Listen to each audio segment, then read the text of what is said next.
இங்கே தப்பே பண்ணாமல் பர்ஃபெக்டாக பண்ணவர்கள் அப்படின்னு யாருமே கிடையாது.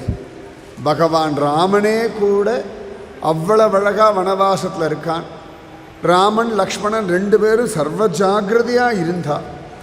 ஆனாலும் சீதையை ராவணன் தூக்கிண்டு தான் போகிறான். அப்போ இது எல்லாமே நடக்கக்கூடிய விஷயம்தான். எல்லா இடத்துலையுமே நம்ம ஒரு தப்பான டெசிஷன் எடுப்போம், தப்பான ஒரு கால்குலேஷன் பண்ணுவோம், அதனால் சைடு எஃபெக்ட்ஸ் வேறு மாதிரி வரும். இது எல்லாமே சகஜம்.